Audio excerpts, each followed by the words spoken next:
Hello दोस्तों, आपका अपने हमारे YouTube channel science coaching centre में सब लोगों का बहुत बहुत स्वागत है।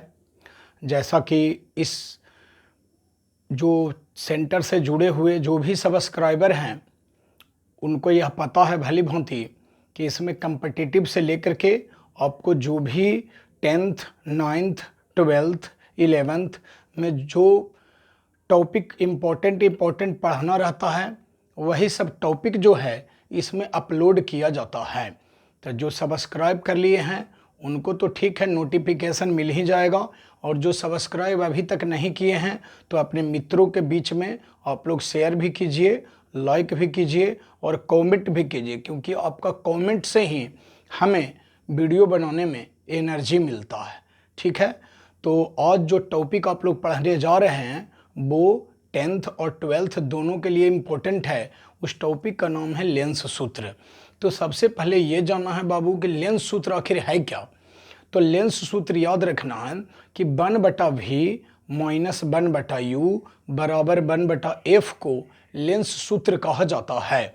1/v माइनस 1/u बराबर 1/f को लेंस सूत्र कहा जाता है। तो जखनिया आपको याद रखना है, फिर से बता देता हूँ, ये लेंस सूत्र तो हो ही गया।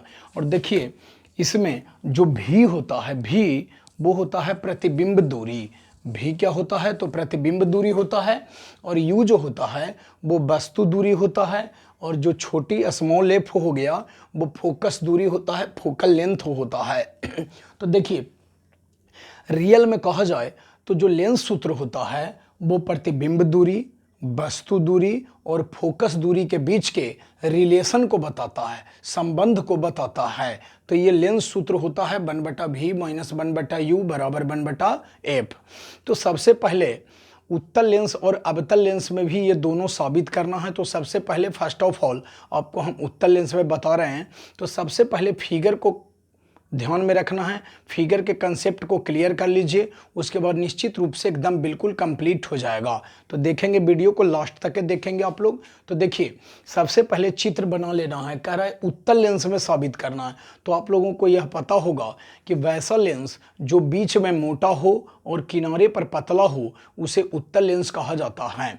वैसा लेंस जो बीच में मोटा और किनारे पर पतला होता है उसे उत्तल लेंस कहा जाता है। तो देखिए यहाँ पर ये उत्तल लेंस हो गया क्योंकि बीच में मोटा है और किनारे पर क्या है, पतला है। तो सबसे पहले चित्र को याद रखना है।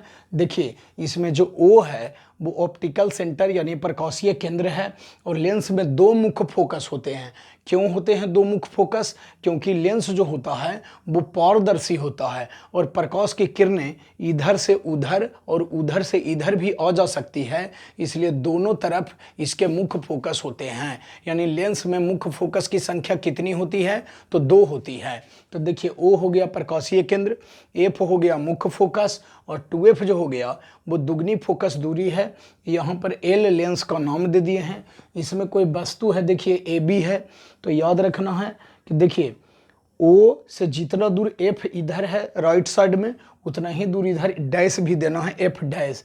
जितना दूर F से 2F है उतना ही दूर इधर F डैश से 2F डैश तक के रहेगा। दूरी सबका सेम रहेगा। अब देखिए इसमें जब कोई वस्तु यानी AB को 2F डैश के बाहर वाला जो एरिया है उसको कहते हैं इन्फिनिटी यानी अनंत बोलते हैं।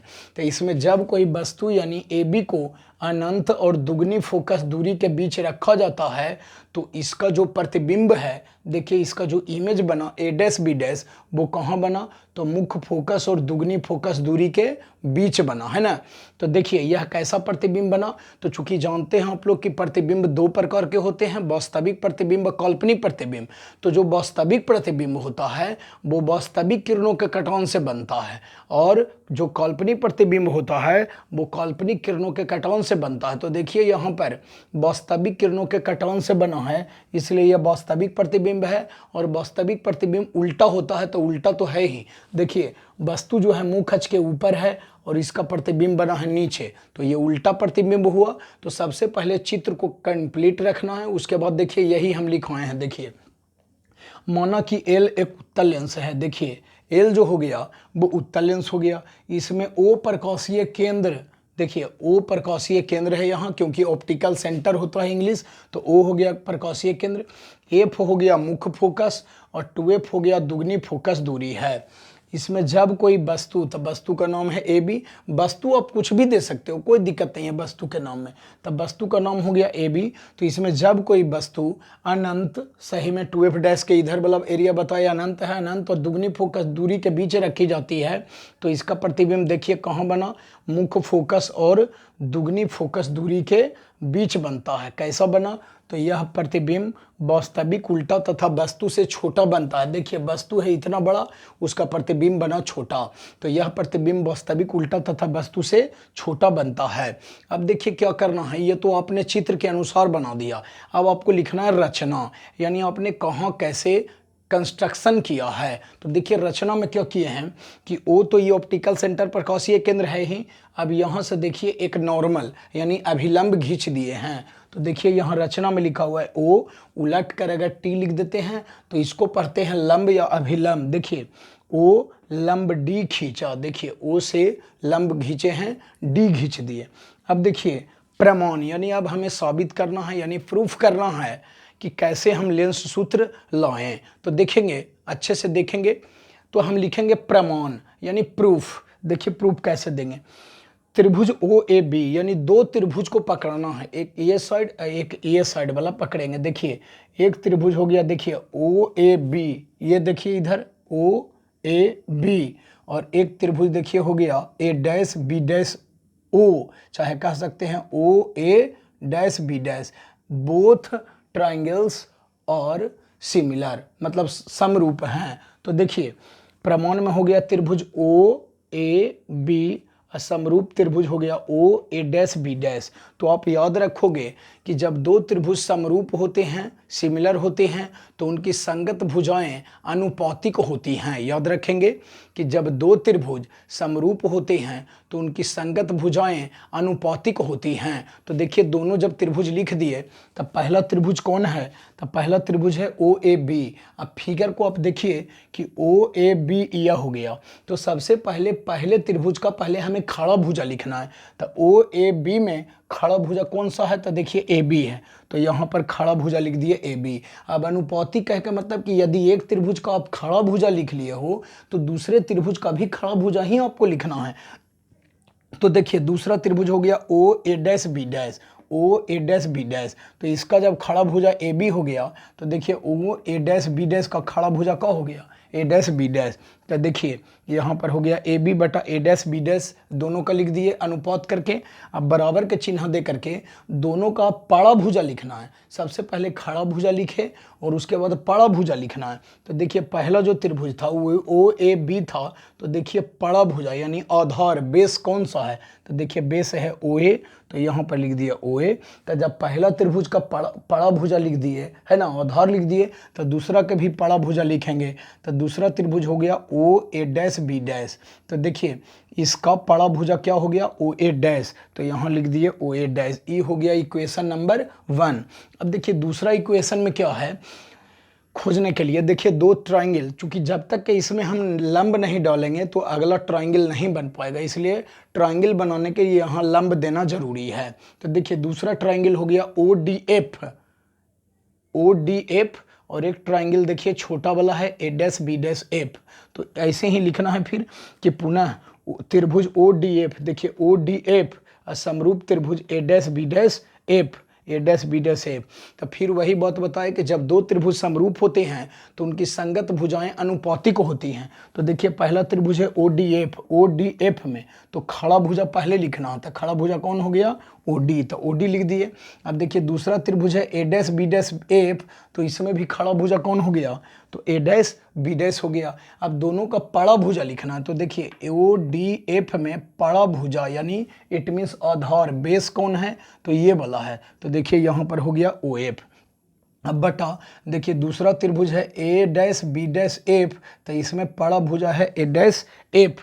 अब देखिए यहाँ पर लिखा हुआ है ओ डी बटा A dash B dash, O D बटा ए डैश बी डैश। तो जरा फिगर में देखिए कि ओ डी है यहाँ, तो OD किसके समानांतर, किसके पैरेलल है, तो देखिए OD समानांतर है AB के, तो हम OD के बदले क्या लिख सकते हैं, AB लिख सकते हैं। और नीचे वाला को ऐसे ही छोड़ देना है, A डैश B डैश बराबर ये लिखा हुआ है देखिए OF, तो OF को OF ऐसे ही छोड़ देना है। अब देखिए नीचे है A डैश F, तो चित्र में आप देखिए A डैश F निकालना है, तो A डैश F निकालने के लिए हम क्या करेंगे, चूंकि आप जानते हैं साइन कन्वेंशन में कि सभी दूरियां प्रकाशीय केंद्र से मापी जाती है, तो देखिए A डैश F निकालना है, तो A डैश F निकालने के लिए क्या करेंगे कि यहाँ से लास्ट तक के पहले दूरी निकाल लेंगे, यानी हो जाएगा OA डैश में से OF को घटा देंगे, तो बराबर ये वाला दूरी बच जाएगा, ये वाला डिस्टेंस बच जाएगा। तो यही लिखा हुआ है, देखिए हमें निकालना है A डैश F, तो A डैश F निकालने के लिए क्या किए कि OA डैश में से OF को घटा दिए, तो OA डैश में से OF को घटा दिए, इसको मान लेना है समीकरण नंबर 2।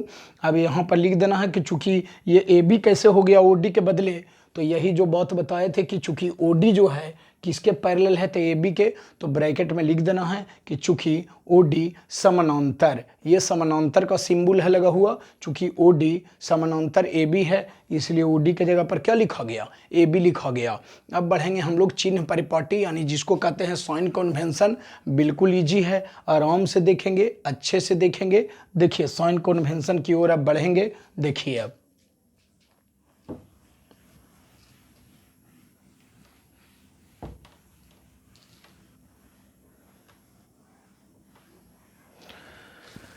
देखिए, अब इतना के बाद लिख रहा है सबसे पहले कि अब समीकरण 1 तथा 2 से, देखिए अब समीकरण 1 तथा 2 से, तो देखिए समीकरण 1 और 2 में कंपैरिजन करके देखना है। अब तो समीकरण 1 आप लोग देखे थे, अभी तो मैंने मिटा दिया है।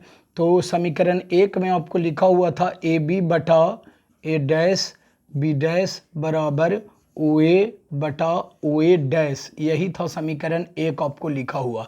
तो देखिए तो कि दोनों समीकरण का LHS देखिए बराबर है, समीकरण 2 का और समीकरण 1 का, दोनों का LHS जब बराबर है तो अब दोनों को RHS बराबर करके लिखना है। तो पहले का RHS में क्या है देखिए, तो पहले का RHS में हो गया OA अब बटा OA डैश, OA बटा OA डैश बराबर, अब समीकरण 2 का भी RHS लिखना है, यानी हो जाएगा देखिए OF बटा OA डैश माइनस OF लिखा गया। अब दोनों का RHS लिख दिए। अब देखिए साइन कन्वेंशन से सबको चेंज करेंगे, बिल्कुल इजी है, देखेंगे अच्छे से। देखिए अब चिन्ह परिपाटी से, देखिए अब चिन्ह परिपाटी से, देखिए जिसको अंग्रेजी में कहते हैं साइन कन्वेंशन, तो साइन कन्वेंशन से इसको चेंज कर लेना है। तो देखिए इधर लिखा हुआ है OA, अब देखिए आप चित्र में, चित्र बताएगा कि हम क्या हैं। तो देखिए OA जो हो गया, यहाँ पर वस्तु रखा हुआ है, AB वस्तु है, तो OA जो हो गया वो वस्तु दूरी हो गया, और वस्तु दूरी को सूचित करते हैं U से, और चूंकि प्रकाशीय केंद्र से लेफ्ट साइड में है, बाईं ओर में है, इसलिए ये जो दूरी होगा वो निगेटिव होगा, वस्तु दूरी है ना। अब देखिए है OA डैश, तो चित्र को देखिए अपने ही बताएगा कि हम क्या हैं। OA डैश, चित्र में देखिए O ये है और A डैश ये है, तो यहाँ पर जब इमेज बना है, प्रतिबिंब बना है, तो ये प्रतिबिंब दूरी हो गया। तो प्रतिबिंब दूरी को सूचित करते हैं V से, और ये प्रतिबिंब दूरी प्रकाशीय केंद्र से दाईं ओर है, इसलिए ये पॉजिटिव ही रहेगा, यानी प्लस रहेगा। अब देखिए आगे OF, अब लिखेंगे हम OF बराबर, कि OF बराबर क्या होगा, तो देखिए O और F, तो आपको पता है कि प्रकाशीय केंद्र है और ये हो गया मुख्य फोकस, तो प्रकाशीय केंद्र और मुख्य फोकस के बीच की दूरी को कहते हैं फोकस दूरी, और इसे स्मॉल f से सूचित किया जाता है। और चूंकि OF भी जो है राइट साइड में है, इसलिए ये प्लस ही होगा। अब देखिए अब तो किसी को चेंज करने का कोई ज़रूरत ना है, क्योंकि यही तीनों चीज़ तो ऊपर में है, ये है। अब ऊपर में ये सेट कर दीजिए, देखिए OA के जगह पर हो गया -U, अब बटा OA डैश के बदले हो गया V बराबर, ये OF के जगह पर हो गया देखिए F, अब बटा OA डैश के जगह पर हो गया देखिए यहाँ पर V, अब माइनस OF है, तो OF के जगह पर हो गया छोटी f। अब क्रॉस मल्टीप्लिकेशन, तिरछे तरछी गुना कर लेते हैं, तो देखिए क्या हो जाएगा, या -U से गुना करेंगे तब -U भी, माइनस माइनस यहाँ पर प्लस हो जाएगा, U गुना F यानी UF, अब देखिए बराबर भी गुना एफ, तो हो गया भी एफ। अब उसको ई पट्टी लाएंगे तो चिन्ह उसका पलट जाएगा, यानी माइनस यू भी प्लस यू एफ, और ये प्लस भी एफ इधर आके हो गया माइनस भी एफ, बराबर हो गया 0। अब इतने के बाद भाई मेरे क्या करना है कि दोनों पक्ष में यानी LHS और RHS दोनों में क्या करना है कि यू भी एफ से भाग देना है, क्योंकि जब तक कि यू भी एफ से भाग नहीं देंगे तो बटा के रूप में लेंस सूत्र कभी नहीं आएगा। तो इतना के बाद लिख देना है कि अब दोनों पक्षों में